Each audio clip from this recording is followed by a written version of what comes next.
Dios les bendiga. Eh, Estamos en el Diplomado de Redes Infantiles y este módulo se llama Movimiento Global 414. Esta es la clase número 2. Ese es mi nombre para los que no estuvieron la semana pasada. No sé si hay alguien que esté nuevo hoy día. Y tenemos nosotros esas coordenadas ahí en las redes sociales, el Instagram y el Facebook, de lo que es la Iglesia de Dios a nivel nacional, todo lo que es ministerio infantil y adolescente. Siempre recuerdo los objetivos porque es importante que sepamos a dónde vamos. Primero, reconocer el valor de la niñez, de la adolescencia en la misión de Dios. Cuando tengamos claro cuál es el valor que Dios da a los niños, a los adolescentes, que eso lo vimos la semana pasada, que es distinto al valor que le da a la sociedad, generalmente pareciera ser opuesto. Nosotros, la iglesia y los padres, debemos alinearnos con lo que Dios quiere, con lo que Dios valora, poner las cosas donde, la importancia donde Dios coloca la importancia. El segundo objetivo es entender y adaptar la iniciativa global de la ventana 414, que la vamos a ver hoy. Conocer cualidades de la generación 414, también vamos a ver algo de eso hoy día. Y finalmente, desafiarnos a nosotros mismos a trabajar en el crecimiento integral de la generación 414. Bueno, yo les mencioné que eran 4 clases, la primera ya la hicimos. Hoy vamos a hablar de la iniciativa global Ventana 414.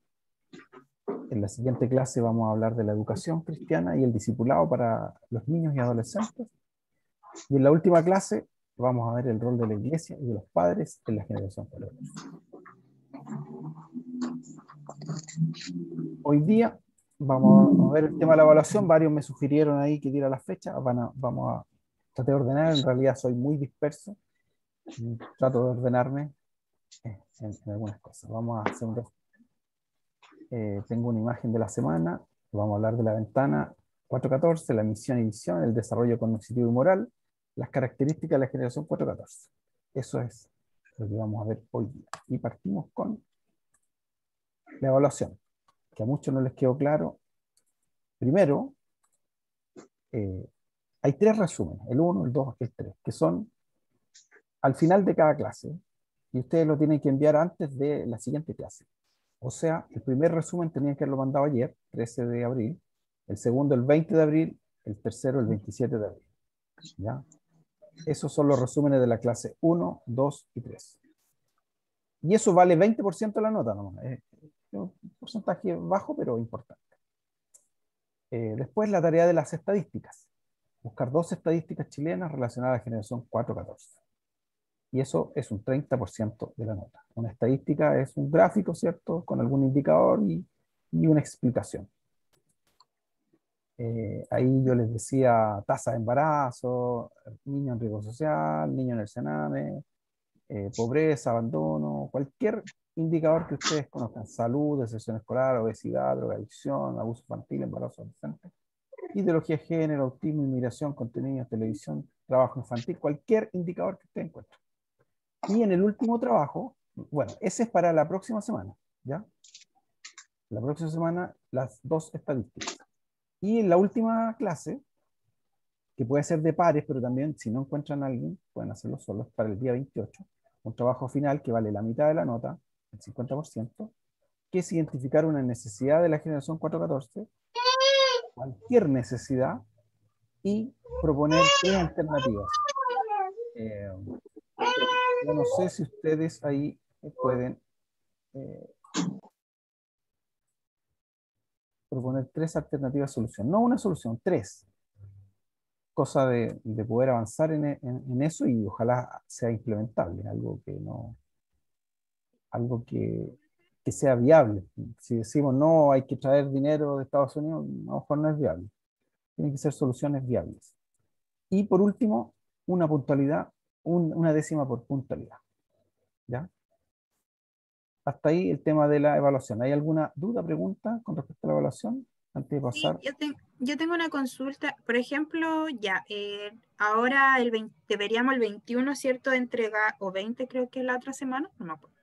Pero se entrega el día martes, ¿cierto? Lo que es las 2 estadísticas más el resumen. La próxima semana me la Claro, o entregan. sea, como límite usted pone el día antes del de la Sí, clase. Un día. sí, Ah, ya. Ay, que sí, la sí. estadística no era para esta semana. Claro, pues ve. Sorry. No, está bien, sí. Yo tengo una pregunta. Ya, a ver, voy a dejar de compartir un poquito. Dígame. Eso de la estadística, uno busca dos estadísticas y ¿qué hay que dar una solución? ¿Hay que hacer un comentario? No, la estadística es igual que lo que hago yo, que presento un gráfico y digo y explico. Eso. Y buscar dos, con cualquier indicador. ¿Ya? Bueno, ahora voy a hacer otro ejemplo. Disculpe, yo tengo otra. Otra Acerca, pregunta, Viviana. acerca de las estadísticas también. Cuando se refiere ¿Ya? a la ventana 4-14, quiere decir que es de la edad desde 4 a 14 años. Una estadística Claro, claro, dentro de esas no va a traer una edades. estadística de la tercera edad. No, Claro. una estadística Ah, ya. relacionada a la niñez y a la adolescencia. Ok. ¿Ya? Generalmente, Pastor, Rexy. ¿ese trabajo se entrega en formato como informe? Sí, es mejor que lo hagan en un Word, en un PowerPoint, en alguna, donde puedan pegar la gráfica y explicarla. Es la gráfica y la explicación. Ya. ¿Ya? Vamos a volver a compartir.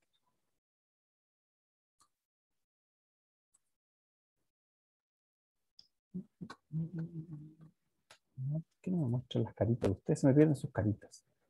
Vamos a hacer algo mejor.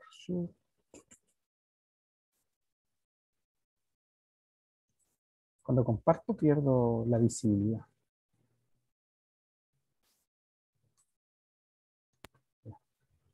¿Será? Bien.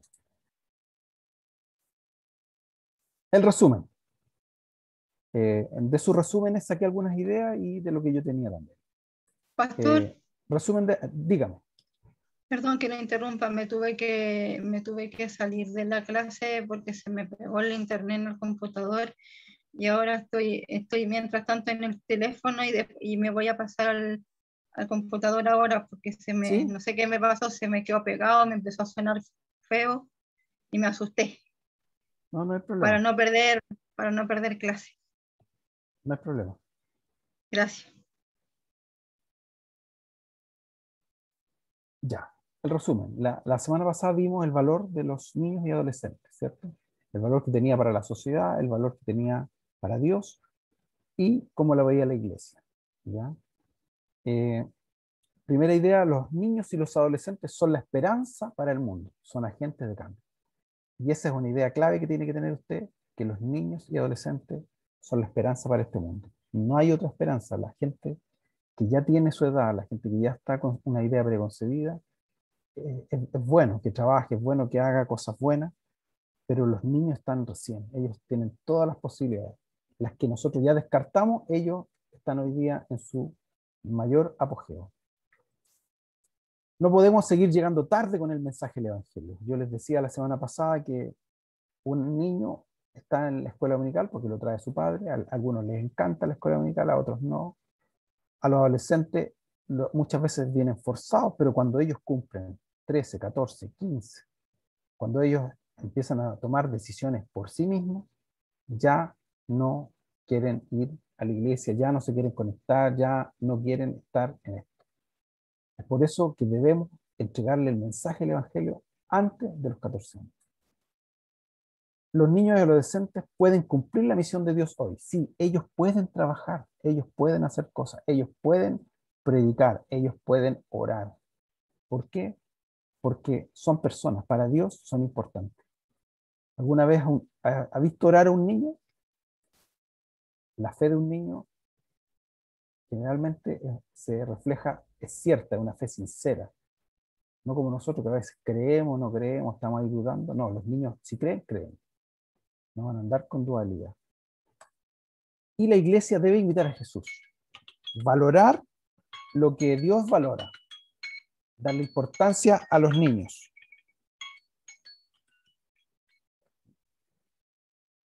Lamentablemente la iglesia a veces sigue el modelo de la sociedad. Ahí hay un texto que lo rescaté de la transparencia anteriores, pero no lo había dicho. Yo no sé si ustedes recuerdan cuando Jesús entra al templo y vuelca las mesas de los cambistas, de aquellos que vendían, ¿cierto?, los animalitos para el sacrificio. Y luego de eso, Jesús dice que sana a todos los enfermos, a los cojos, los sana. Y en Mateo 21:16 dice, ¿oyes lo que te están diciendo? Protestaron. Estos son los fariseos, los sacerdotes y los escribas que estaban ahí, empezaron a decirle a Jesús, mira lo que los niños están diciendo.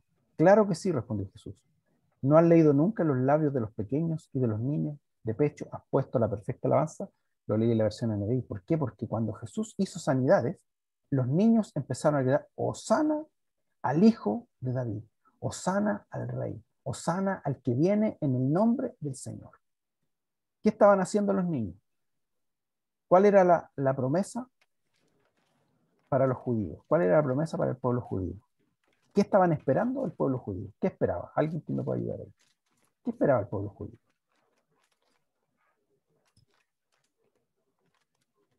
Esperaba al Mesías, al Hijo de David, al Salvador. ¿Y qué hacen los niños? Cuando empiezan a gritar, Hosana al Hijo de David, ¿qué están diciendo? Lo adoran. Lo Están, adoran como Mesías. están reconociendo que Jesús es el Mesías, es el prometido. Es por eso que se enojan los fariseos, los sacerdotes, dicen, mira lo que te están diciendo, cállalos. Y Jesús le dice algo más en esa historia. Si los callaran, las piedras hablarían. Pero me gusta la referencia que hace al Salmo 8, porque en el Salmo 8 habla de los niños de pecho. Pero aquí no eran niños de pecho, eran adolescentes. Eran niños y adolescentes que vieron el milagro que Jesús hizo y ellos reconocieron que Jesús era el Mesías prometido. Por eso es el Hijo de David. Hosana al Hijo de David. Y ellos se enojaron. Querían que Jesús los callara. Pero Jesús les dijo que si no recordaban el Salmo 8, que de la boca de los niños y de los que maman fundó la fortaleza, la perfecta alabanza. La sociedad menosprecia a nuestros niños. La tecnología hoy día, mire, esto es porque estamos en el resumen de la semana pasada. Algunos hablaron de la tecnología y lo ven como un problema. La tecnología no es un problema, es una oportunidad para alcanzar a los niños y adolescentes. Si usted sabe que los niños pasan pegados, bueno, aprovechemos la tecnología para enviarles cosas, para que tengan oportunidad de hacer otras cosas. Hoy día estaba viendo que está la Biblia hoy día para el celular. Hay una Biblia narrada para el celular. Les voy a mandar después ese link para que la promuevan y los niños la bajen. Y hay una Biblia narrada donde se cuenta la historia. Así, va leyendo la Biblia, pero como contando la historia. Y está súper buena para los niños. Problemas vimos varios. Vimos la falta de compromiso de los padres. Algunos no tienen internet, sobre todo en los lugares más lejanos, rurales, ¿cierto? Mal uso de las redes sociales. Mire, ¿el cuchillo es bueno o malo? El cuchillo no es ni bueno ni malo.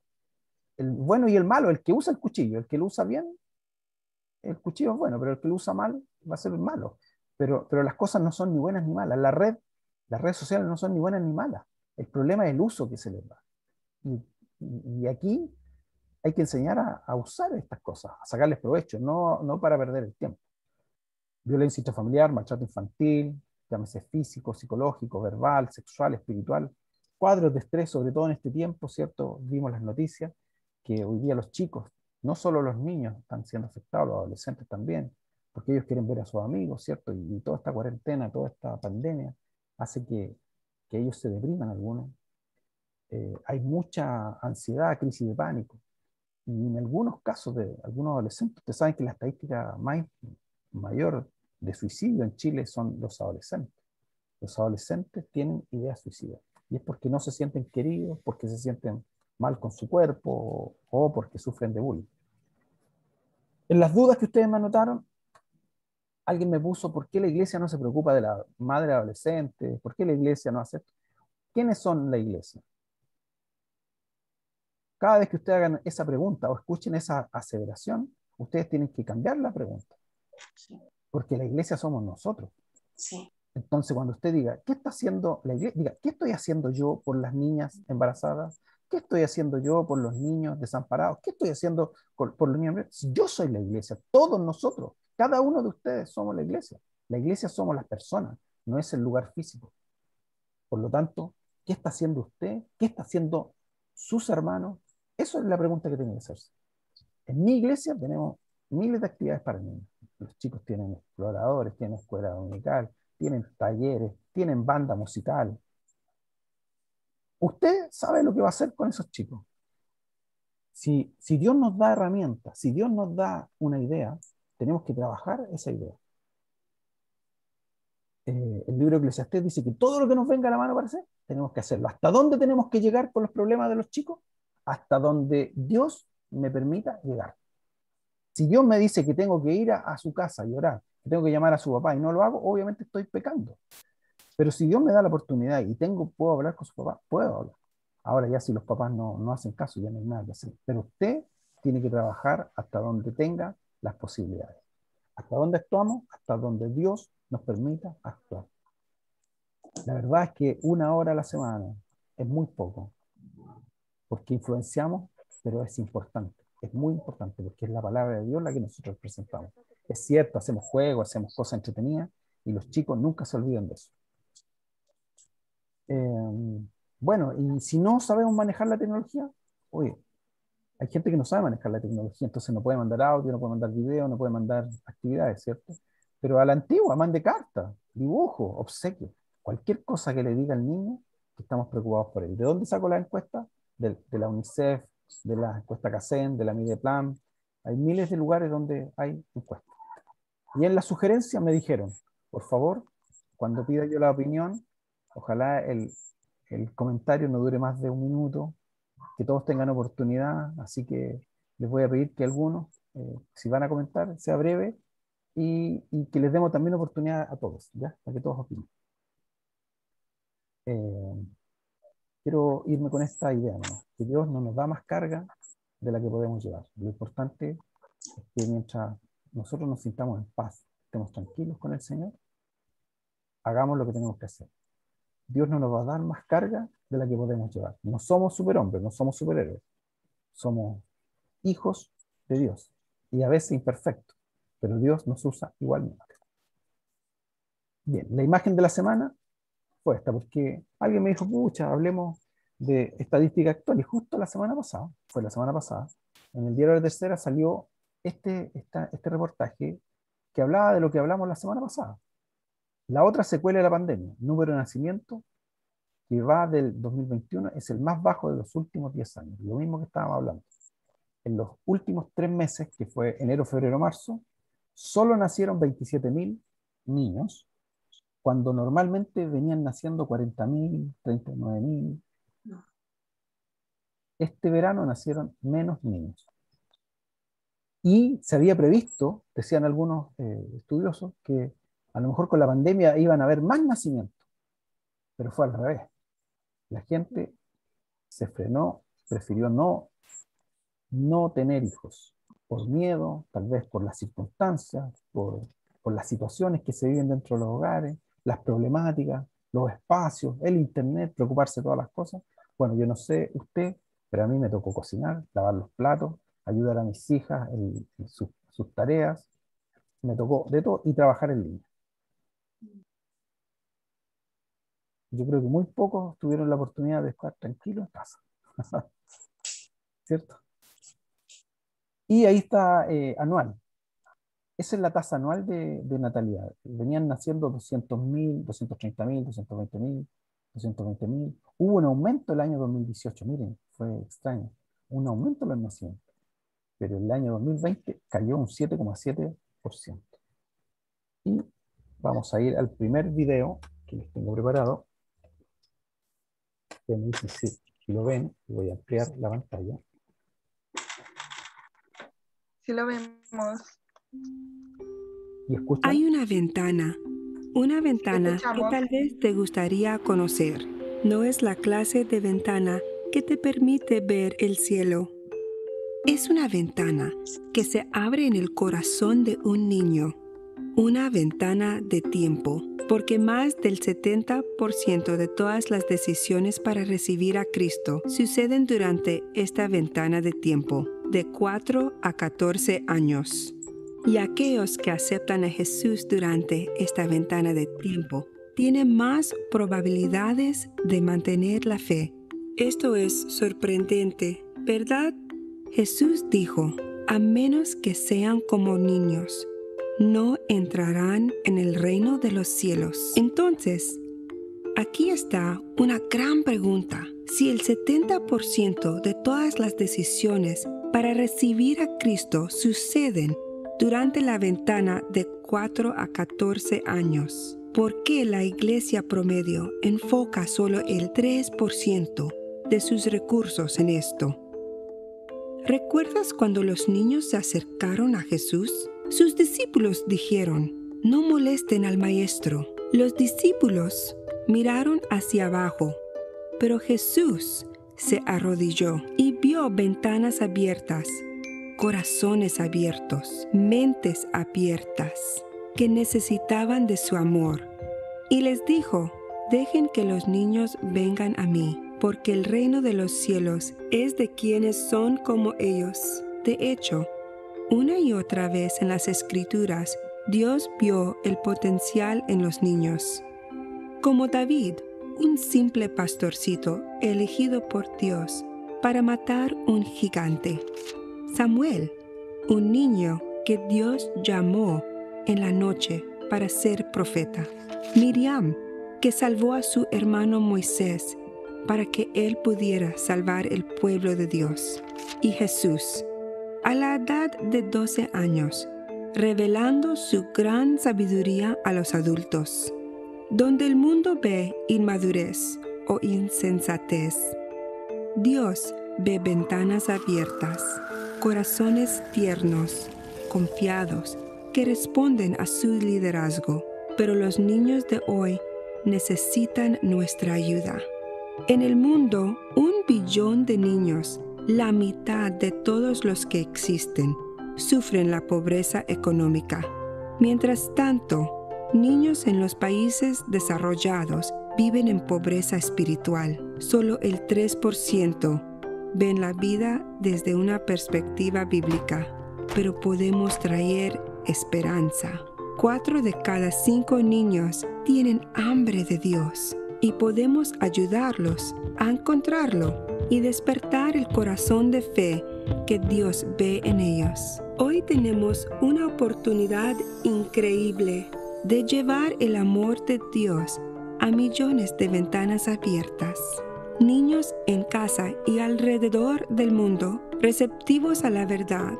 Así que vamos a dar nuestro mejor esfuerzo en donde vale la pena. Veamos a los niños de la misma forma que Dios los ve, porque la mejor manera de alumbrar en el mundo oscuro es a través de las ventanas abiertas. Visite 4to14window.com. Gana el corazón de un niño, ya sea al cruzar la calle o de otra parte del mundo, mientras que la ventana todavía está abierta.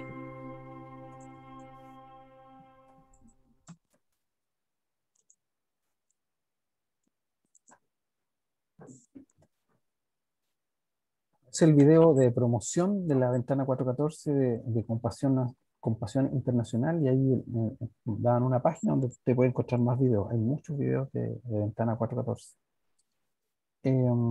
Bien, yo les decía también, ¿cierto?, la semana pasada que en Chile tenemos muchos problemas.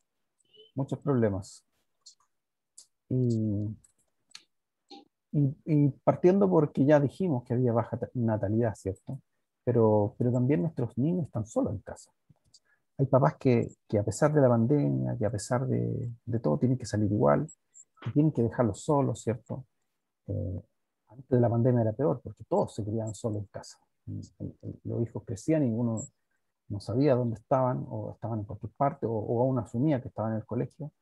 No sabíamos para dónde pasaban el trayecto, ¿cierto? Si tenían malas compañías o no, no lo sabíamos. Niños saltándose etapas. ¿Cuántos de ustedes conocen niños que están, ¿cierto? Hoy día los papás como que adelantan su etapa, como que quieren que el niño se vea como un adulto, y lo visten como un adulto, que tenga comportamiento como adulto. Las niñas las pintan, las adornan como mujeres adultas, le enseñan bailes de adultos, le ponen música de adultos, series de adultos. Y finalmente, ¿qué pasa con los niños? No viven su niñez y se saltan sus etapas. Eso está pasando también en nosotros. Y a veces nosotros lo vemos y lo pasamos por alto. No hacemos el paréntesis, oye, eso no está bien. Si de repente caemos grave, nosotros los cristianos caemos grave, pero es algo, es algo que uno puede hacer la alerta. Decir, mira, el niño no está viviendo su niñez. Un niño, ¿qué tiene que hacer cuando es niño? Jugar. ¿Sí o no? Sí. Tiene que vivir su niñez y no saltarse las etapas. Problemas familiares tenemos por montones, por montones. Hoy día vi una noticia muy triste, un papá que suicidó, mató a sus hijas, se suicidó. Salió en la mañana, no sé si alguien lo vio, y es porque su esposa andaba con otra persona. Nada justifica lo que él hizo, no debiera haberlo hecho, menos matar a sus hijas. Pero claro que hay problemas familiares. Hoy día la familia debiera ser el lugar donde uno más debe sentirse bien, tranquilo, sin problemas. Y muchas veces pasa a ser lo que Dios no quiere que sea. La familia debe ser el lugar donde todas las personas, el papá, la mamá, los niños, se sientan bien acogidos. Pero generalmente se convierte en un campo de batalla. Si Dios dice no edifica el hogar, si Dios no está en medio, en vano trabajan los edificadores.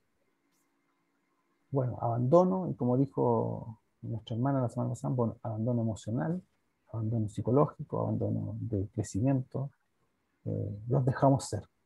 Y dejamos que ahí, que el viento los lleve, que se encuentren con el conocimiento. Les pasamos los celulares para que busquen qué aprender.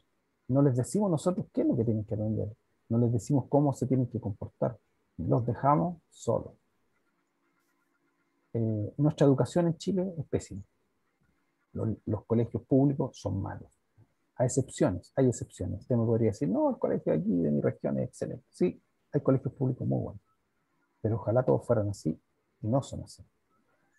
La gente, los políticos nos hacen odiar los colegios particulares, pero yo creo que toda la gente quiere tener a su hijo en un colegio particular. Si tuviera la oportunidad usted de llevarlo gratis a un colegio particular, usted lo llevaría a un particular.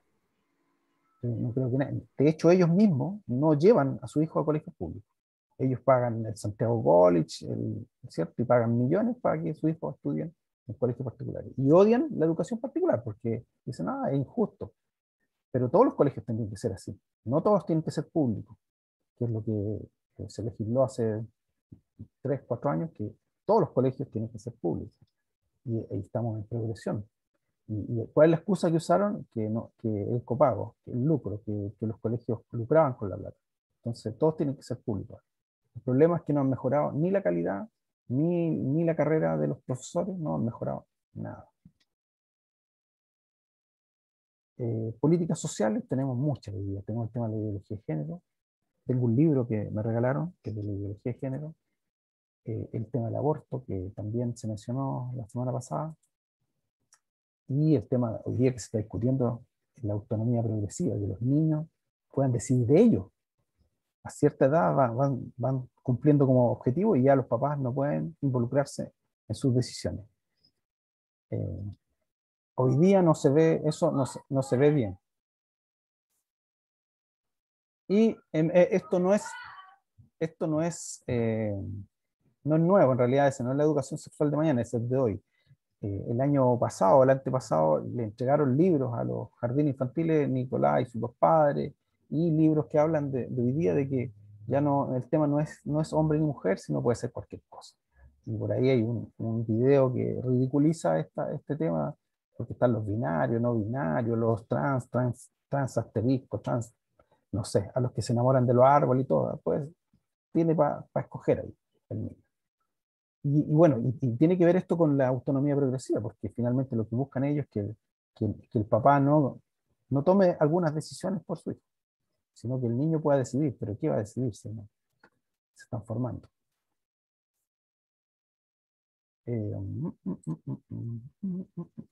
Ya, vamos a hacer una encuesta.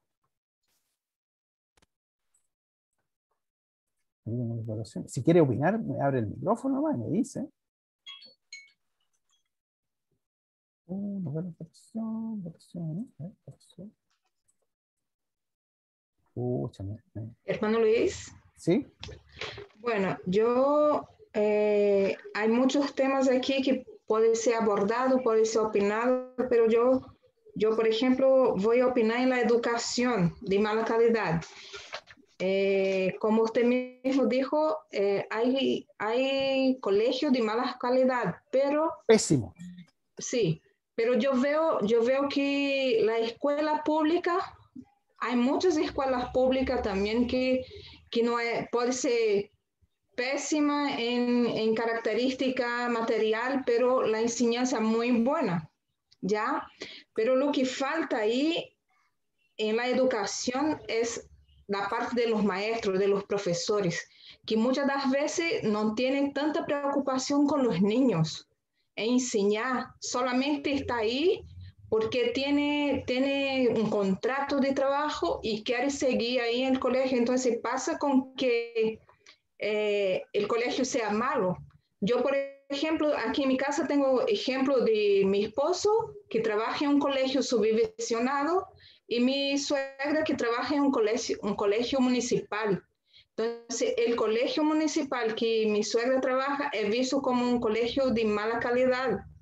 Pero si yo como estoy aquí, como la veo, como sé cómo trabaja mi hija, incluso estudió allá, y es un colegio que no es malo, es un colegio muy bueno. Lo que pasa es que los propios alumnos o los papás, los apoderados, se hacen con que el colegio sea, como puedo decir, más influenciado de un colegio malo, una enseñanza muy buena. ¿Entiende? Y el colegio de mi esposo también tiene la misma problemática. Entonces es muy variado la Sí, cuestión. yo dije, Gracias. yo lo dije. Hay colegios excelentes. Yo estudié en colegio público, bueno, pero yo sé que no todos tienen esa oportunidad. No todos. Hay colegios públicos muy buenos. Hay profesores que se Sí, sacan la mugre por su alumno. Pero claro. lamentablemente, como funciona el sistema público hoy día, por ejemplo, voy a dar un puro ejemplo. Un profesor se enferma y los alumnos quedan sin profesor. ¿Por qué? Porque hay que hacer un trámite para mandarlo a la municipalidad, que el profesor está enfermo, y de ahí la municipalidad tiene que asignar un nuevo profesor, porque nadie es capaz de tomar eso. Entonces los Claro. alumnos, mientras el profesor está con licencia, ningún alumno, o sea, ese curso o todos los cursos que tiene, quedan sin clase. Yo, perdón, pero yo En un hace 4 colegio, años que disculpe, vivo acá disculpe, en Chile. disculpe, en un colegio particular, bueno, mi hija estudiaron en ambos, público y particular. En un colegio particular, si un profe se enferma, al tiro hay uno puesto ahí, al tiro. No Claro. esperan hacer un trámite para que llegue un profesor. Sí, Dígame. lamentablemente es así. Yo, como estaba diciendo, como yo vengo de otro país y he escuchado, 4 años que vivo acá, he escuchado de muchas personas de la mala calidad de educación acá en Chile. Y ahí yo digo, en Brasil, yo como soy de Brasil, entonces, ¿cómo es allá? Porque, por amor de Dios, Debe ser terrible. la estadística de analfabeto en Brasil es grande, es tremenda, ¿entiende? Entonces, ahí yo como vivo acá y miro, soy de Brasil, miro a Chile, yo digo, a enseñanza acá es excelente. Y mirando a Brasil, porque un profesor cuando decide hacer un paro, no es un paro de 2, 3 días, una semana, sino de 3 meses a 6 meses. Y los niños como quedan en casa, sin estudiar, sin hacer nada. Entonces imagínate tamaña la problemática. ¿Me Sí, entiendes? Entonces, muchas sí, gracias, hermana María. Mire, a para no usted. detenernos en este tema, pero tiene razón. A veces yo dije la semana pasada, nosotros miramos nuestros defectos, pero los hermanos migrantes o los inmigrantes vienen a Chile porque todavía ven en Chile algo bueno. Ahora, la comparación que yo estoy haciendo es aquí en Chile, una comparación de colegios que son particulares versus los colegios que son municipales. Que la municipalidad es se hace los trámites públicos, ¿no? Cómo funciona el sistema público en Chile. Si obviamente hay gente buena en el colegio público, el colegio funciona bien. Pero lamentablemente, como que la gente se empieza a contaminar con los vicios que tiene el sistema público. Pero bueno, yo le iba a preguntar, por algún motivo no me salió mi votación, voy a tener que, para la próxima, pero la voy a hacer en vivo aquí. ¿Cuántos conocieron a Jesús entre los 4 y los 14 años? Levanten su mano ahí, la manito que está abajo.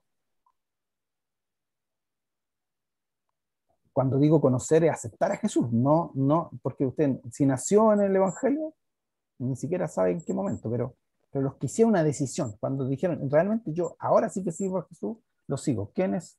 1, 2, 3, 4, 5, 6. Bien. ¿Y quiénes aceptaron a Jesús después de los 15 años? 1, 2, 4, 5. Hasta aquí está bien dividido. Bueno, lo que dice el tema de la ventana 414 es que ellos han hecho estudios y se dan cuenta que muchos de las personas que hoy día son cristianos aceptaron a Jesús entre los 4 y 14 años.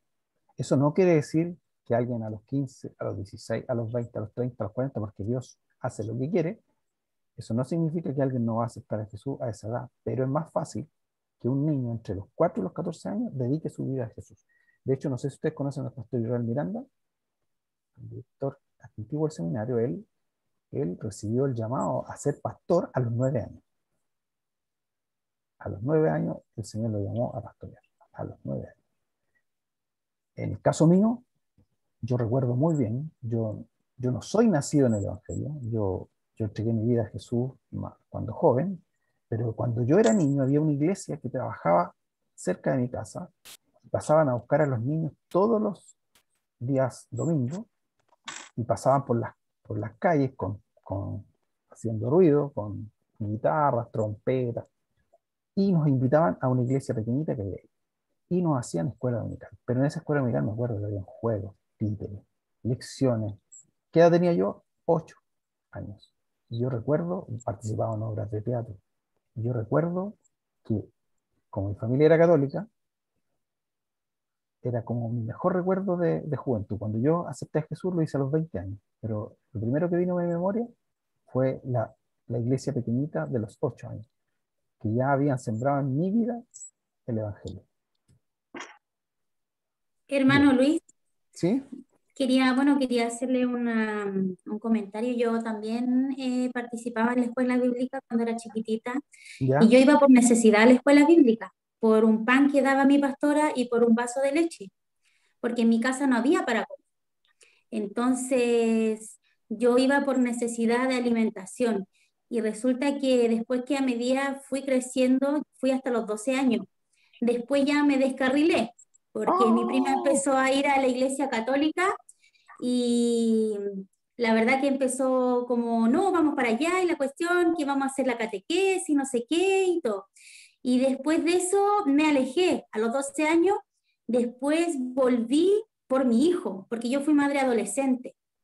Ya fui mamá a los 17 años y cuando mi hijo tenía alrededor de 5 años, Dios me trajo de nuevo al camino donde empecé. Con mi pastora, de hecho, ella siempre me saludaba en la calle y yo estaba embarazada y a mí me daba vergüenza, porque yo sabía que un hijo fuera del matrimonio no era de bendición, porque yo estaba transgrediendo lo que Dios mandó a que el hombre y la mujer tenían que casarse y todo eso. Entonces, la pastora con mucho cariño, con mucho amor, ella siempre me invitaba a la iglesia. Yo decía, sí, sí, sí. Y con una amiguita que íbamos a la escuela bíblica, ella siguió y ella se hizo maestra de la escuela bíblica. Y ella empezó a invitar a mi hijo y yo dejé ir a mi hijo. Y un día ya ella no me lo fue a dejar. Así que me preocupé y fui yo a buscar a mi hijo y ahí ya después nunca más me retiré del Evangelio. Así que todo fue con un propósito. Yo le decía a mi pastor, Dios hizo que yo conociera el mundo para que yo después testificara y decir con hechos, con realidad, mira, esto pasa en el mundo, esto te ofrece el mundo y esto es lo que te ofrece Dios. Yo viví de las dos. Así que nada, pues ahora mi hijo tiene 15 años, tengo 3 hijos. Tengo una niña de 6 años y la bebé que tiene 7 meses. Gracias al Señor. Gracias a Dios. Dios Y usa a ¿saben qué es lo nuestros hijos. maravilloso que hizo conmigo? Que yo, bueno, quedé embarazada jovencita con mi esposo. Nadie nos tenía fe, como se dice, tenemos nuestra casa propia y todo, pero nadie nos tenía fe, ni mi suegra, ni mi madre, nadie. Y resulta que Dios, todo tiene un propósito, porque mi esposo, él es católico, así mi suegra aprende vela y cosas así. Y como yo empecé, cuando decidimos presentar a los niños, porque yo no quería bautizo, porque yo conozco, entonces yo sé que eso no, porque el niño tiene que recibir cuando esté consciente a Dios, bautizarse bajo el Espíritu y todo. Entonces yo le dije a mi esposo, no, yo voy a presentar a los niños en la iglesia evangélica y todo. Y resulta que ahí mi esposo, bueno, la familia de mi esposo, todos se me tiraron como leones, porque todos católicos. Y sabe Sí. que de a poquito mi suegra también empezó a conocer a Dios a través de nosotros, mi esposo a todo esto también se congrega conmigo, y mi suegra también, de hecho, ella estuvo muy complicada de salud y ella se encomendó mucho a Dios y a las oraciones, entonces como que empezó a aprender de otra forma lo que son los caminos de Dios. Así que ese fue mi testimonio. Gracias, hermana Viviana. En realidad los Amén. niños nos llevan al Señor, los niños son agentes de cambio. Vamos a continuar porque, para que no perder.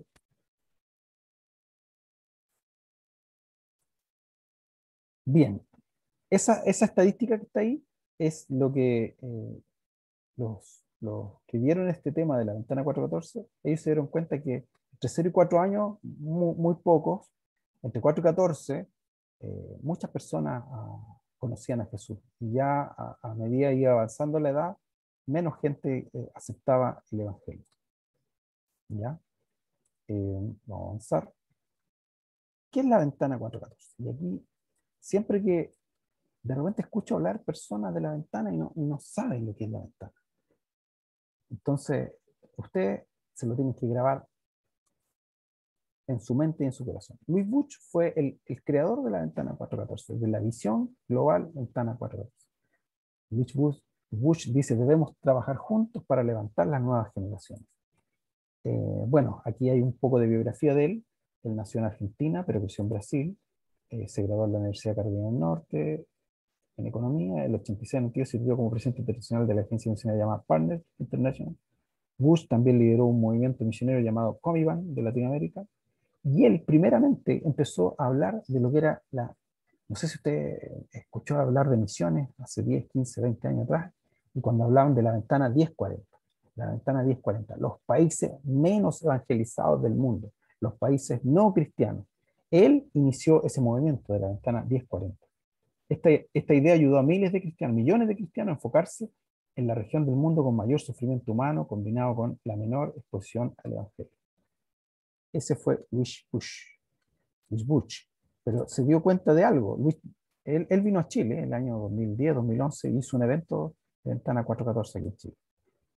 Esta es la ventana 414, o sea, la ventana 1040 de las misiones, que era entre el meridiano 10 y el 40, ¿cierto? Y donde estaban todos los países africanos, ¿cierto? La China, la India, Vietnam, Afganistán, Pakistán, Irán, Irak, todos estos países donde no había llegado el Evangelio. Pero ellos trabajando en esta ventana se dieron cuenta de algo, que en esta ventana el 50% de la población eran menores de 14 años. Entonces ahí descubrieron que, aparte de que estos eran los países menos evangelizados, lo que más habían en esos países eran niños. Entonces entendieron que lo que Dios quería hacer en ese lugar era trabajar con las niñas. Y empezaron a trabajar en África. Habían niños que estaban enfermos de SIDA, comunidades enteras enfermas de SIDA, y con el Evangelio ellos lograron que el SIDA disminuyera. ¿Por qué? Porque los valores cristianos hacen que la gente empiece a vivir una vida más ordenada. En esos territorios, en esos países, hay más de 100 millones de niños que viven en la calle. Hay explotación sexual. 10 millones de niños sufren la prostitución forzada. Millones de niños con enfermedades graves como el SIDA, la tuberculosis, la malaria. Miles de niños en drogadicción. Miles de niños sufren explotación infantil. Ustedes saben que los computadores que nosotros tenemos tienen un material que se llama los semiconductores, ¿cómo se llama este? Pero hay un mineral que lo obtienen en la India. ¿Y quiénes lo sacan? Los niños. Los niños los meten a las minas a trabajar. ¿Por qué sale tan barato hacer producto en China? Porque los chinos explotan a los niños. Hacen trabajar a los niños. Entonces, cada vez que haga usted un sobreconsumo, piense que está consumiendo algo que están trabajando los niños. Y por eso son baratas las cosas que vienen de allá. Y por eso ellos no aceptan que los controlen. Valores malentendidos, materialismo, consumismo, incidencia de la delincuencia. Todo eso está ahí. Esa era la ventana 1040. Desde África, el este de Asia, ¿cierto? Aquí muestra los mayores desafíos para el mundo, no solo para la iglesia, para el mundo. Aquí hay muchos problemas. En la India, en estos países africanos que hoy día, cada día están un poquito más desarrollados.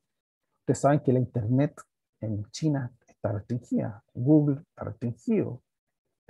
Esa fue una pelea que hubo el año pasado. Un Huawei no quería instalar Google, quería instalar otra cosa de ellos. Entonces, y Estados Unidos, bueno, nosotros no compramos Huawei.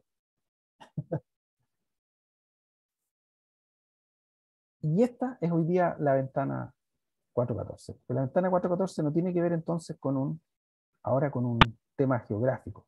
Ya no tiene que ver con países, tiene que ver con edades. El nuevo foco misional es niños de 4 hasta 14 años.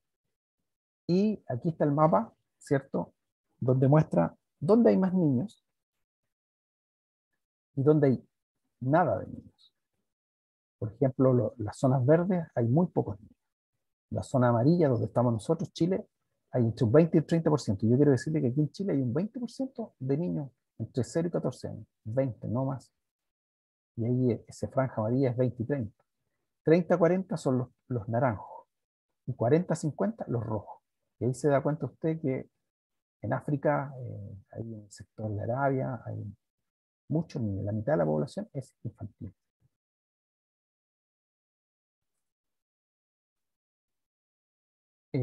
Este grupo casi supera el billón de personas en el mundo. Si uno toma todos los países, ahora no solo la ventana 2040, todos los países en el mundo hoy día hay 25%, un cuarto del mundo son niños. Y eso es más o menos 1.200.000 personas. 1.200.000 personas. 1.200 millones de niños en todo el mundo. Por lo tanto, debemos esforzarnos por comprender su naturaleza, sus características, cómo llegar a ellos.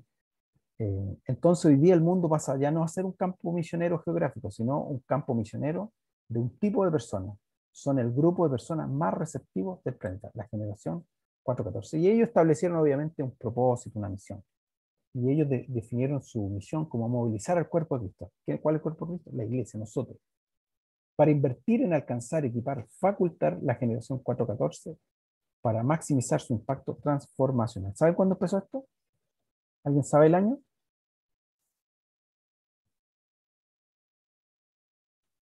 ¿Alguien sabe? El año 2010.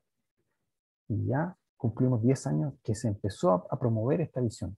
En el año 2010 comenzó a promoverse el trabajo en este segmento. Y yo he visto cómo, al menos aquí en mi país, cómo el Señor ha levantado iglesias de trabajo con adolescentes. Y uno ve en el mundo que el mundo se está movilizando. En Corea hay iglesias que tienen 4.000 niños que trabajan ahí. Aquí en Chile nosotros tenemos una iglesia que tiene más o menos 200 niños. Son las iglesias más grandes, con niños. Hay una iglesia de niños en San Bernardo, Puin, y creo que la otra más grande es la que está en el sur, en Temuco. Iglesias de niños. ¿Cuál es la visión de ellos? Que la generación más joven sea reconocida por el cuerpo de Cristo en todo el mundo como agentes de transformación. O sea que ellos tienen capacidad de cambiar el mundo. Los niños sí pueden cambiar el mundo. ¿Cómo se transforma una persona cristiana? ¿Cuál es la transformación que tiene que sufrir una persona cristiana? Nosotros tenemos un propósito en la vida.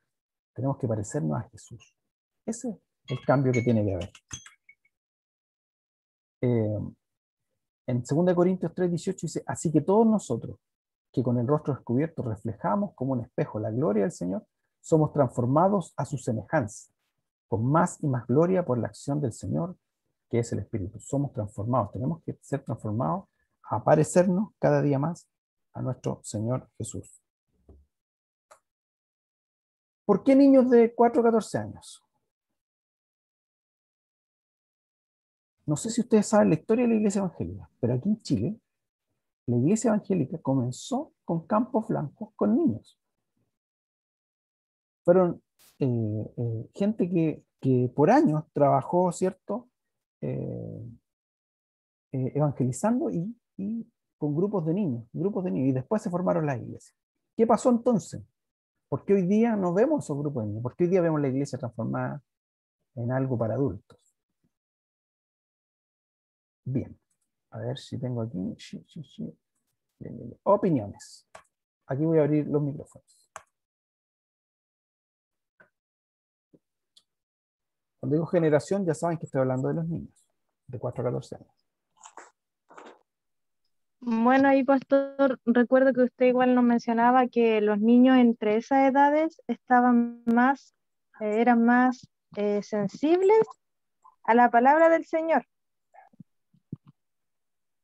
¿Será una cualidad de todos los niños? Yo creo que sí. Es que más que sensibles al Evangelio, ¿por qué son sensibles? Porque ellos confían. Ellos cuando creen, creen.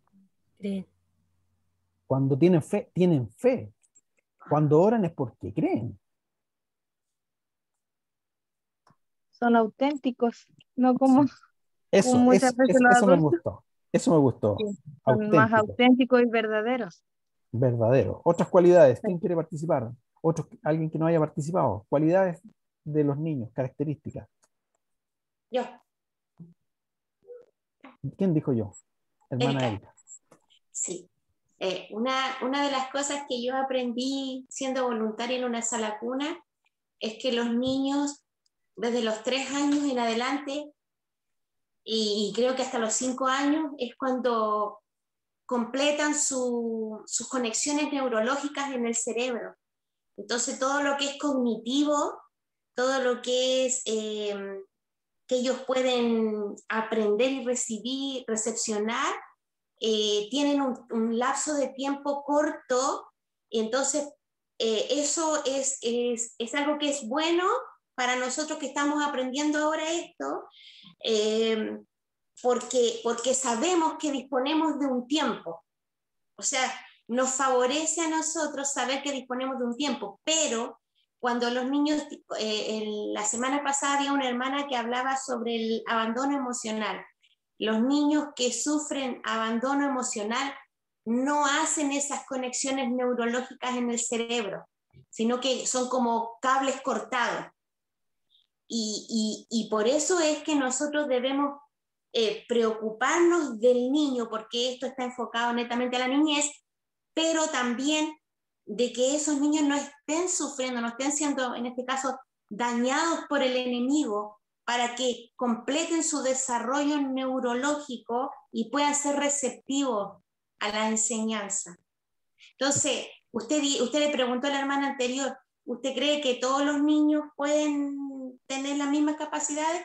Yo personalmente considero que no. Los niños que no han tenido apego seguro no tienen esas capacidades y por eso es que nos necesitan, porque nosotros somos como la reserva para traerlos a ellos como a sanarlos, a los niños que no tienen a los niños que han sido dañados, que han sido vulnerados, de distintas maneras. ¿Me entiendes? Excelente inquietud. Nosotros aquí en este diplomado va a haber un módulo, un ramo que son las necesidades educativas especiales y además al final va a haber neurociencia. Yo creo que ahí, eso que usted está diciendo, podemos profundizar en lo que usted está diciendo. Yo esto lo aprendí solamente como voluntaria en una sala cuna, así que no tengo los conocimientos, pero yo sé que hay una hermana que es psicóloga que ella puede hablar más detallado del tema. Pero como les digo yo, igual eso viene después en este diplomado, de cómo funciona todo nuestro cerebro. Claro. ¿Ya? ¿Hay que discipular a los niños? Sí.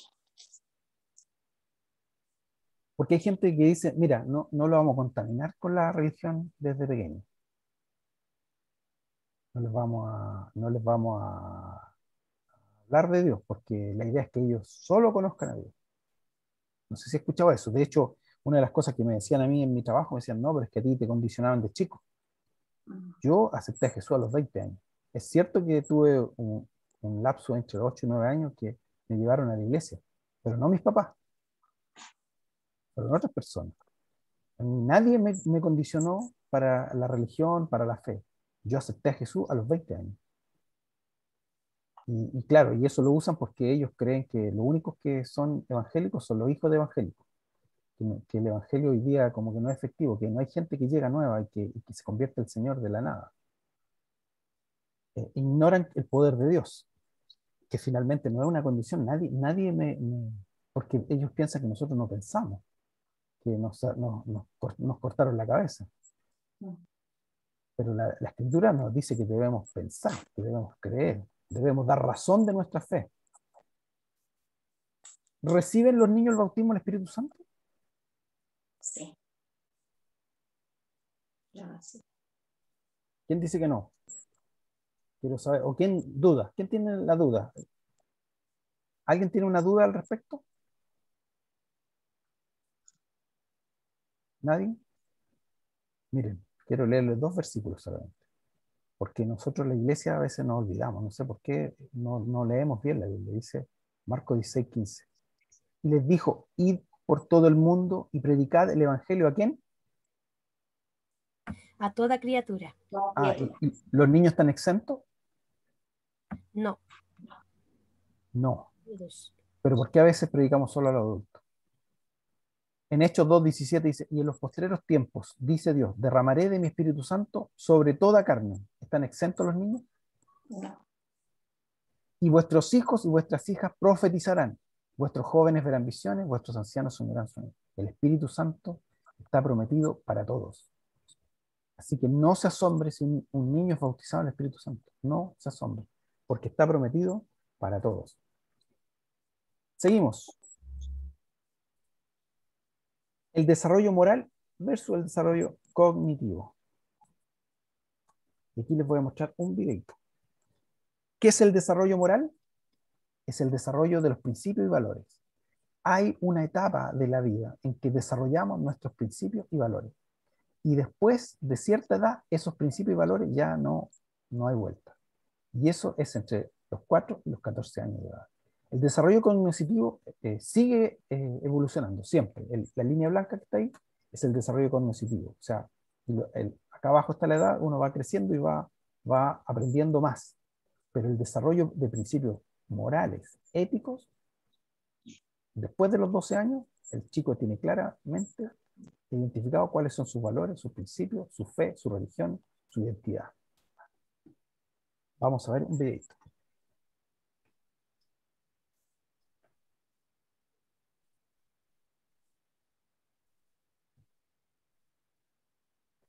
¿Ven todo, cierto? ¿Sí? La segunda razón que ustedes tienen allí en su libro. Los investigadores dicen que los valores y principios morales que se aprenden desde los 4 a los 14 años de edad quedan marcados en el ADN e impulsan las decisiones que se tomarán como adultos.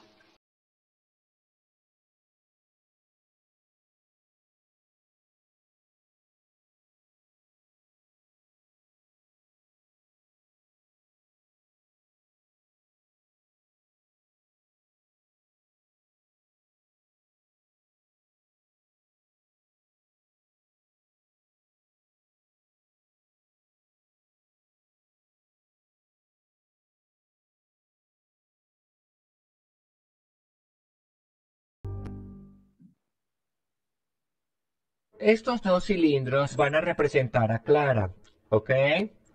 Ahora, como pueden notar en la gráfica que tengo en la pantalla, hay una ventana que se abre cerca de los 2 años de edad.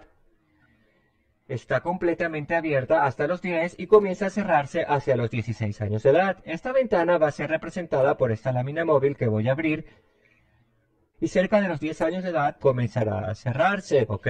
Ahora, muchos de nosotros Moralmente no pensamos tanto acerca de instruir moralmente a nuestros niños, ¿no es verdad?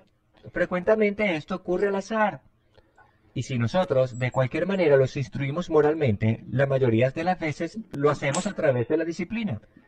Así que, mientras hago esto, quiero representar a los típicos padres que esperan y asumen que en algún momento de la vida, durante esta ventana tan importante, el niño recibirá los valores morales correctos. Así que mientras esta ventana se está abriendo, de vez en cuando recibimos buena moral y valores. Aquí estamos a los 10 años y la ventana ahora comienza a cerrarse. Continúa 14, 15, 16, 17, 18 y está completamente cerrada. Bueno, tenemos algunos buenos valores y enseñanzas morales aquí abajo, ¿cierto? Ahora quiero que coloques unos más en este cilindro, Jeff, porque esto es realmente importante. Esto acá abajo representa el corazón de Clara. Esto representa la cabeza de Clara, su desarrollo cognitivo, su desarrollo moral, su desarrollo cognitivo. ¿Todos comprenden esto? Mientras observas esto, a medida que vas creciendo y tu desarrollo cognitivo continúa incrementándose, vas a aprender nuevas instrucciones morales y nuevos valores. Pero la habilidad de ponerlos en el corazón ha sido muy disminuida. Ahora están predominando en tu cabeza, justo están aquí arriba. El problema con eso es si es bueno que estén allá arriba, pero todos nosotros sabemos que cuando los valores y la instrucción moral están estrictamente acá arriba, son mucho más fáciles de racionalizar. Pero, Clara, si vienes y te paras aquí y quiero que seas modelo de lo que yo sé que tus padres hacen por ti frecuentemente. Esta es una familia que tiene un plan estratégico para verter instrucciones morales y valores en sus niños durante este tiempo crítico. Y te voy a decir cómo hacer eso en pasos prácticos al final de este mensaje.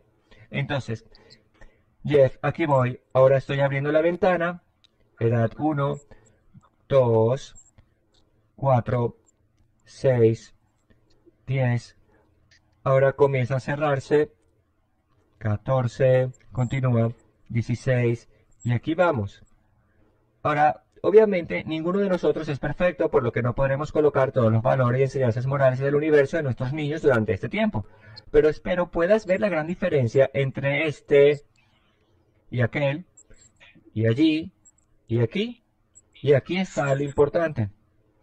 Cuando Clara algún día enfrente una decisión entre hacer lo bueno o lo malo, como lo tuvieron que hacer Sadrach, Mesach y Abednego, si esos valores morales están aquí abajo, ella no podrá en su conciencia ser capaz de ceder al deseo de hacer lo malo, porque el dolor y la culpa serán demasiado grandes, porque como está acá arriba, están aquí abajo. Es parte de su ADN emocional. ¿Qué les parece? Excelente, ¿verdad? Súper revelador.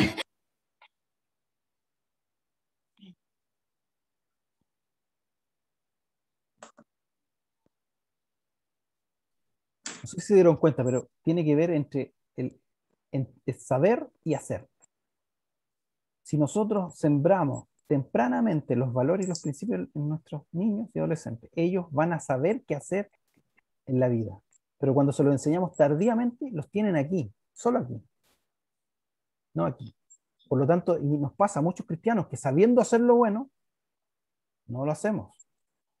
En cambio, si sembramos en ellos desde pequeños esa ventana que se abre, donde ellos van formando sus valores, nosotros vemos a los niños, ¿sabe qué? Y lamentablemente como sociedad nosotros nos reímos cuando hacen cosas malas a los niños. En vez, les celebramos, pero después cuando queremos que sean correctos, lo empezamos, como a los 12 o 13 ya lo empezamos a retar. ¿Pero por qué está diciendo eso? Cuando ya sus valores, sus principios ya están en su ADN. Ya es tarde. Te va a quedar aquí, pero lo va a seguir haciendo mal. Porque no lo aprendió cuando tenía que haberlo aprendido. Porque no fue instruido, no fue enseñado en la edad que su cerebro, que sus emociones estaban dispuestas a recibir. Dicen que los niños son esponjitas. Y eso son, es cierto, son esponjas. Recuerden que Jesús y toda la cultura judía, ellos enseñan todo esto antes de los 12 años. Ellos se saben la Torá o la escritura de memoria, antes de los 12 años.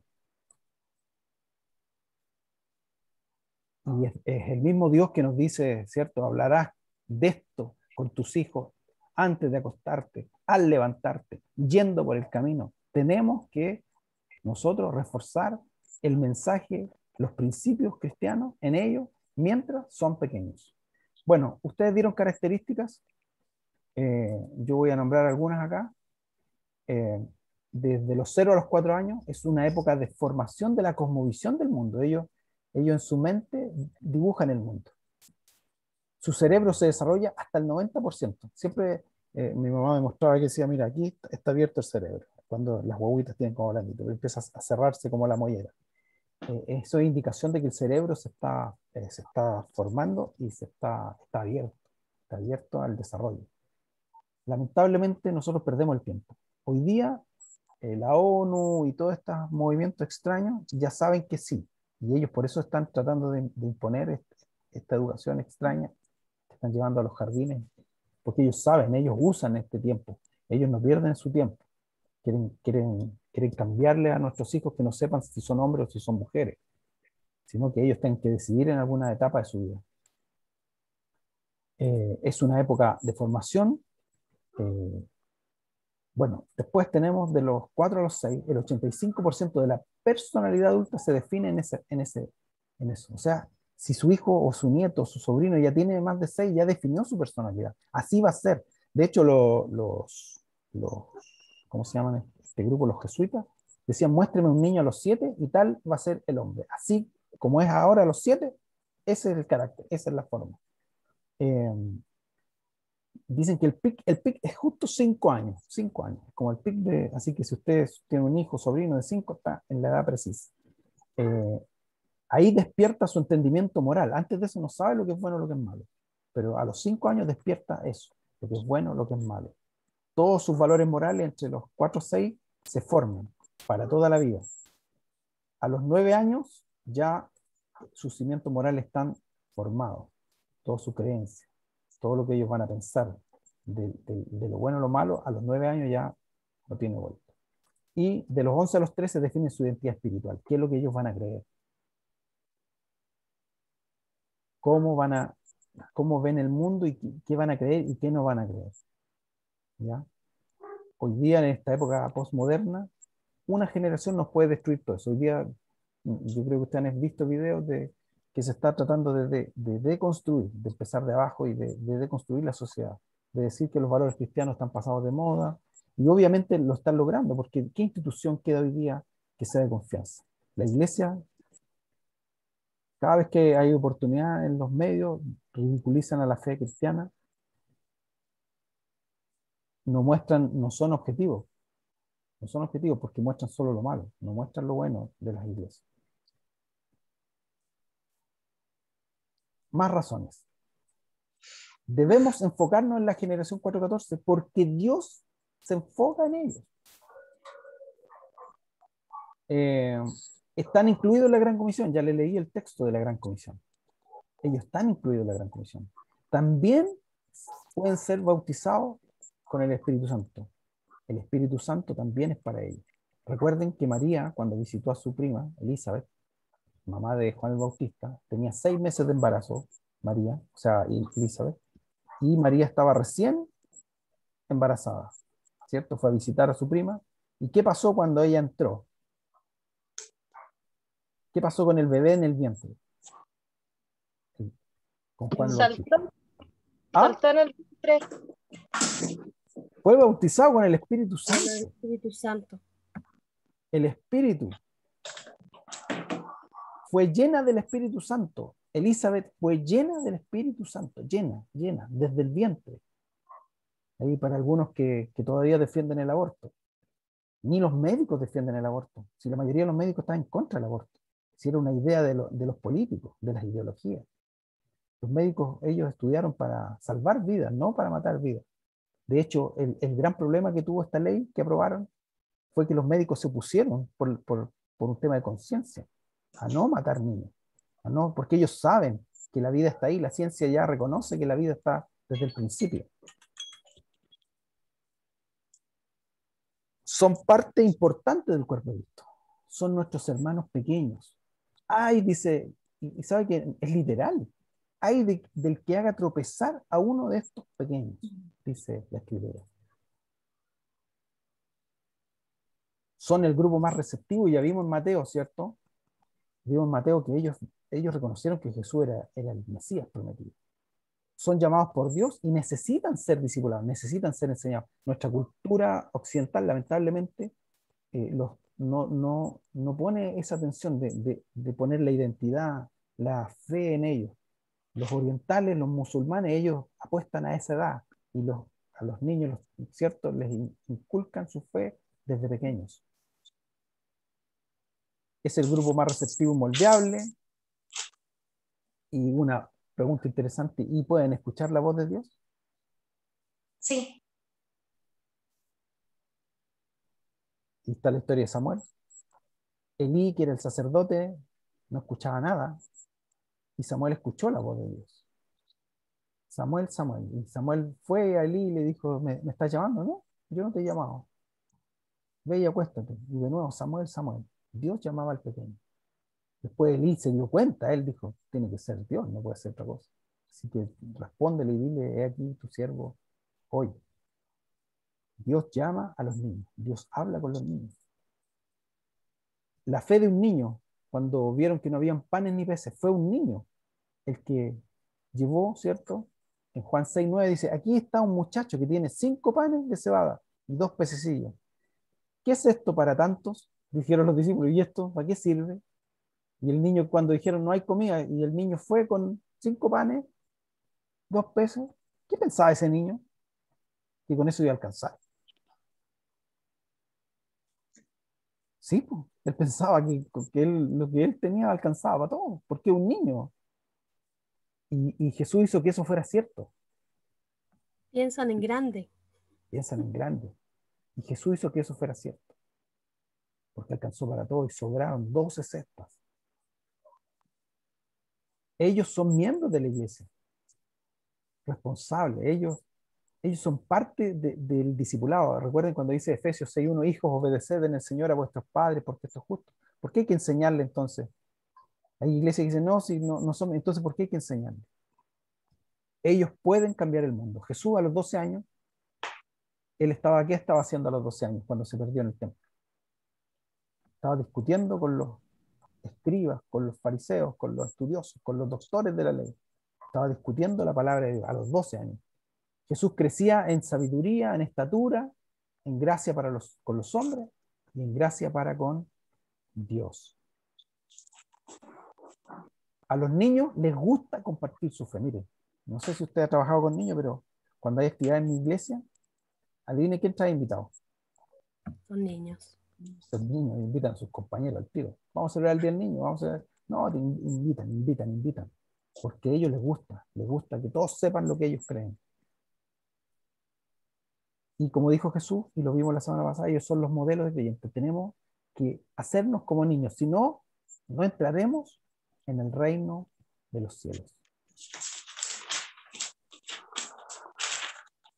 Quiero casi concluir con esto. Esta es una noticia antigua de Europa. Nosotros hoy día los templos están cerrados, pero no por lo que estaba pasando en Europa. En Europa, los templos se pusieron a la venta porque no había gente en las iglesias. La gente no quería saber nada. Ellos son evolucionados, porque ellos tienen aborto, tienen eutanasia, tienen todas las leyes progresistas. Y ahí están las iglesias, abandonadas, los templos grandes, templos importantes. Y esta es una noticia del año 2015, donde estaban poniendo en venta los templos. Nosotros sabemos que la iglesia somos nosotros, por lo tanto la iglesia continúa.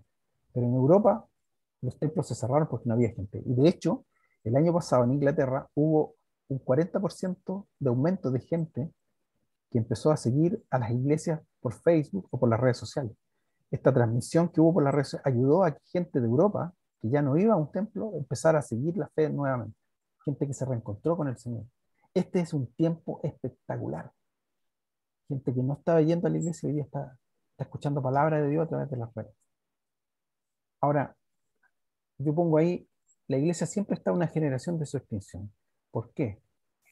Por lo que pasó en el libro de Jueces. Dice que el pueblo que había servido a Jehová, todo el tiempo Josué, todo el tiempo los ancianos, que sobrevivieron a Josué, los cuales habían vivido todas las grandes obras de Dios que él había hecho por Israel, murió Josué, hijo de Nun, sirvió a Jehová siendo de 110 años, y lo sepultaron en su heredad en Timnat Será, en el monte Efraín, al norte del monte Gad. Y toda aquella generación también fue reunida con sus padres, y se levantó después de ello otra generación que no conocía a Jehová ni la obra que había hecho por Israel. Sirvieron a Dios ellos mientras vivieron sus padres. Y se levantó una nueva generación que no conocía a Dios. Y tengo dos preguntas ahí. ¿Por qué se levantó una generación que no conocía al Señor? Porque se dejó hablar de Dios, se dejó de expandir la palabra. Dejaron de hablar los padres a los hijos así. ¿Alguien tiene otra opinión?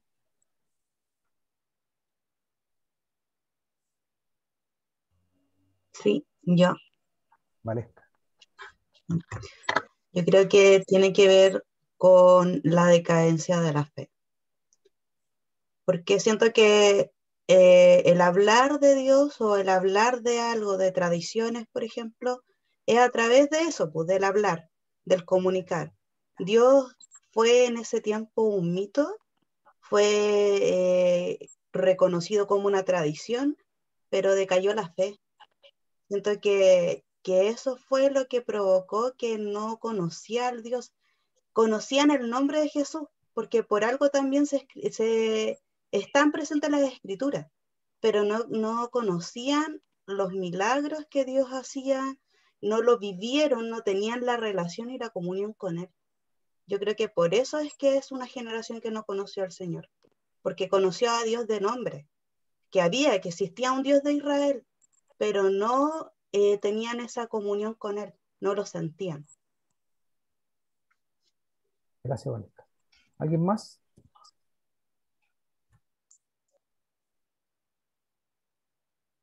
Sí, un poco para reafirmar lo que decía la hermana.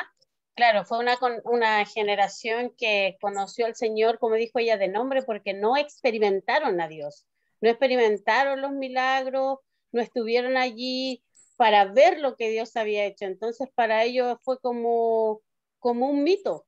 Aparte que esto se repite en el libro de Jueces, de que ellos después, por eso se ve en el libro de Jueces, después que ellos tienen como un círculo vicioso en que son oprimidos, después vuelven al Señor, porque en realidad les faltaba tener esa experiencia con Dios, les faltaba conocer al verdadero Señor.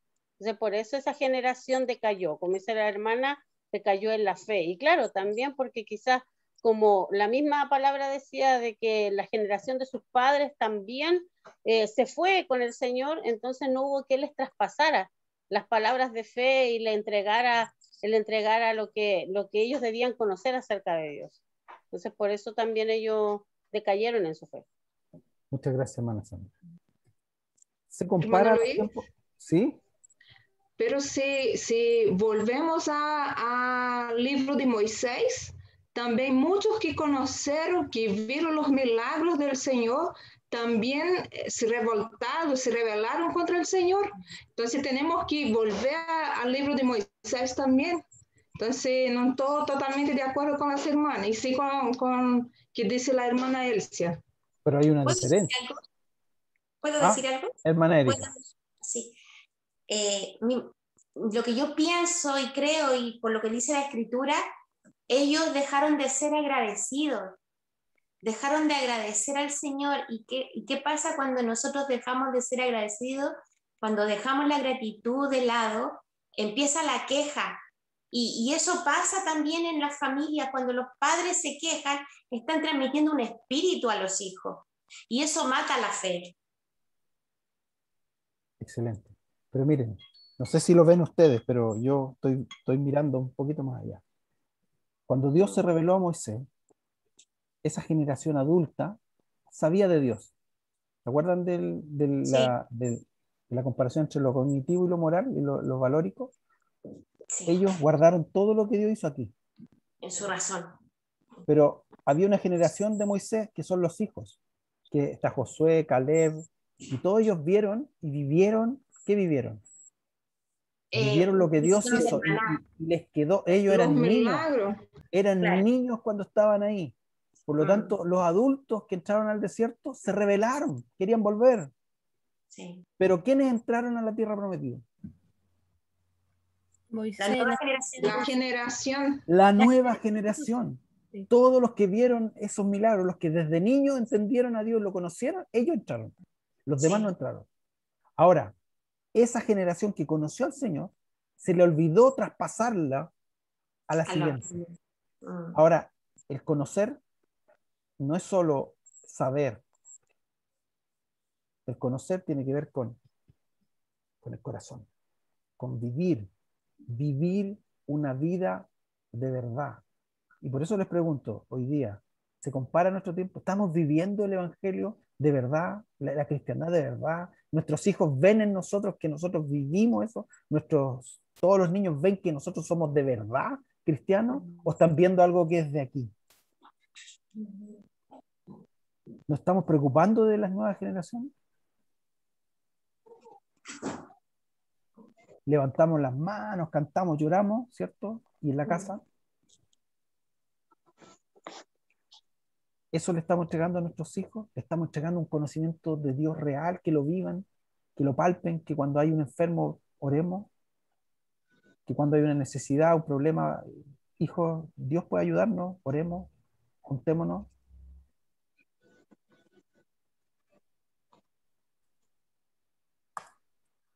Conclusión. Hay un tiempo definido, hermanos, para lograr alcanzar a la generación de 414. Y eso es lo que promueve el movimiento global 414. Es llegar a los niños, disipularlos, trabajar con ellos, implementar talleres, buscar cómo equilibrar esto de la enseñanza integral, no solo de los valores, porque son muy importantes los valores, porque se aprenden estas, pero también tenemos que ayudarlos a desarrollarse bien, a crecer como arbolitos parejitos en todas las áreas. La generación 414 es la más sensible al mensaje de Dios.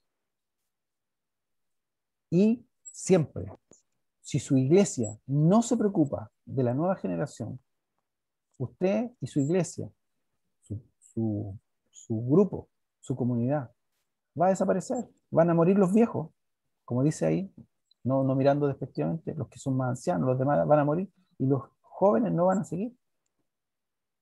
Porque no hemos sabido entender que el plan de Dios es hacia la iglesia del presente, porque algunos dicen los niños son la iglesia futura. No, son la iglesia de ahora. Ellos son miembros de la iglesia ahora, miembros del cuerpo ahora, no mañana. No mañana. Isaías 9:6, que es algo que van a profundizar mucho en la teología de la niñez, dice, porque un niño nos es nacido, hijo nos es dado, y el principado sobre su hombro. Se llamará su nombre admirable, consejero, Dios fuerte, Padre eterno, príncipe de paz. ¿De quién hablaba? Jesús. ¿Usted sabe cómo empieza el Antiguo Testamento? Empieza con Dios creando a un hombre, Adán.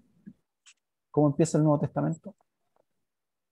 Con Dios haciéndose niño. Con Dios haciéndose un bebé. Naciendo desde el vientre de una madre, creciendo y desarrollándose.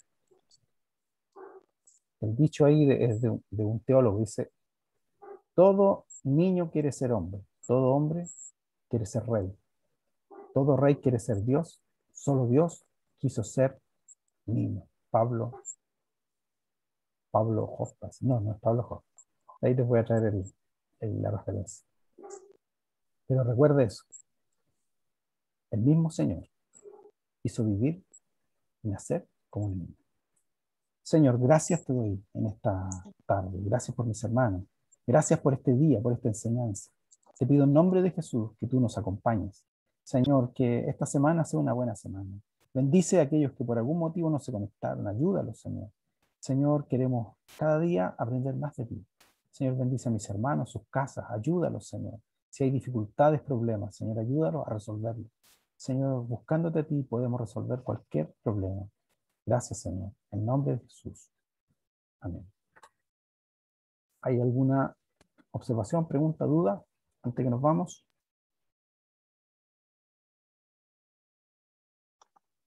Profesor, hola, yo tengo una duda, pero en Dígame. relación a cómo poder dar una respuesta a ciertas creencias que van de hermanas y de hermanos también que van a nuestras iglesias en relación al aborto, ya que se produce a veces confusiones en el sentido de que sin dudas, porque también en el cristianismo hay distintas opiniones, que unos que están a favor y otros que están en contra.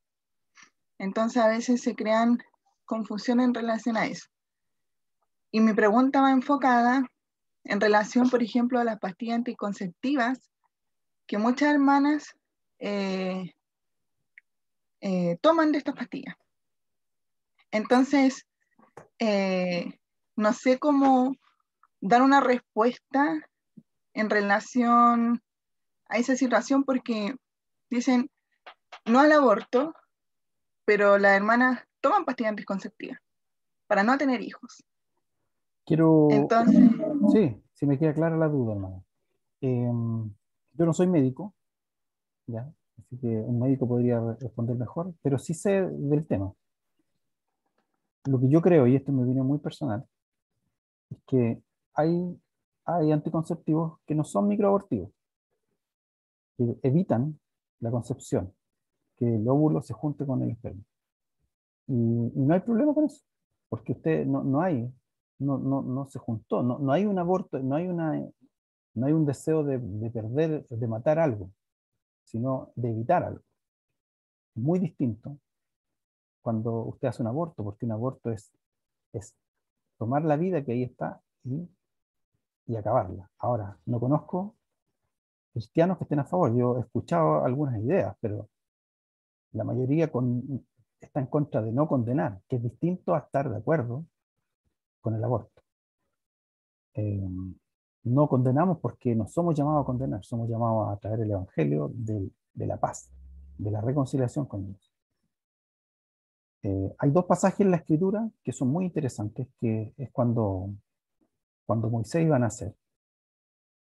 No sé si recuerda que en ese tiempo no había aborto, porque si hicieran aborto en esa época se moría, no había medidas sanitarias. Pero ¿qué dijo el faraón a las parteras? Cuando vaya a nacer el bebé, mátenlo. Si es hombre, mátenlo. O sea, había una causal de muerte o de aborto o de muerte postparto, podríamos decir. Que si era hombre, tenía que morir. ¿Cierto? ¿Qué hicieron las parteras? Ocultaron. Les dio miedo matar niños. ¿Y qué hizo Dios con las parteras? Las bendijo. Dice la escritura que Dios las bendijo, porque ellas no quisieron aceptar esa orden de matar. Y así hay médicos hoy día que no aceptan eso. No lo van a hacer, porque ellos saben qué es matar.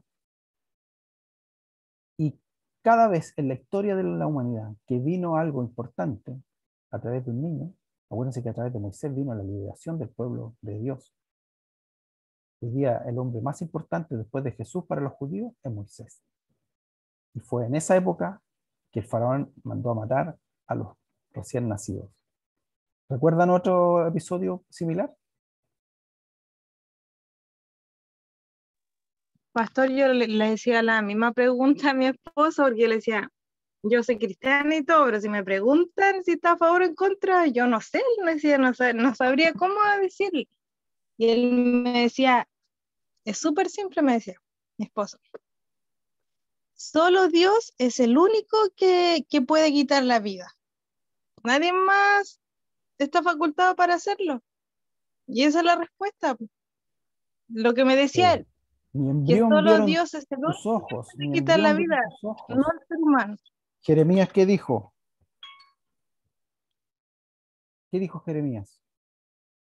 Antes de nacer ya me conocías. Antes de nacer ya me conocía. Yo quería decirle que antes hubo un evento similar al de Faraón, cuando Jesús iba a nacer. Venía el Salvador del mundo. ¿Qué hizo el Faraón? ¿Qué hizo Herodes? Mandó Mandó a matar matar a todos los niños. a todos los niños. ¿Por qué? Porque en el Varones. nacimiento de un niño hay una esperanza de un mundo mejor. Y el enemigo siempre va a querer matar a los niños, siempre, siempre, porque sabe que destruye con eso. Y por eso uno dice, bueno, este es una obra del mal en realidad, que no quieren que nazcan niños. Porque los niños son la esperanza del mundo, de un mundo mejor. Hermano Luis, una acotación. Por ejemplo, siempre fue un niño. ¿Por qué no la niña se mataba? Pero me lleva la escritura en el Antiguo Testamento, en Génesis, cuando Dios formó al hombre, al primero que formó fue al varón. Entonces, eso como que va enlazando todas las cosas. ¿Por qué siempre tiene que ser el varón? Bueno, de nuevo vuelvo a la historia de Moisés, interesante porque para que ustedes le digan, le rebroten a las feministas, feministas extremas, digo yo, porque el feminismo no es malo, si el feminismo extremo es malo. Oye, el faraón no mató, la escritura, el faraón no mandó a matar a las niñas. El que moría era el hombre. Si nacía hombre tenía que morir. Ahora, ¿por qué? Porque en ese tiempo el hombre era el que iba a la guerra. Entonces, ellos querían someter al pueblo. Si había más hombres, iba a generarse una pugna, una lucha por la nación. Recuérdense que los israelitas se multiplicaban como locos. Y eso es lo que le dio miedo a Faraón. Decía, no vayan a crecer más que nosotros y nos quiten el país. En el nacimiento de Jesús pasó lo mismo. Solamente al varón, al niño hombre, fue al que se autorizó ir a matar. Porque era un rey hombre también. Estaban buscando un rey hombre. Y mataron a todos los niños hombres.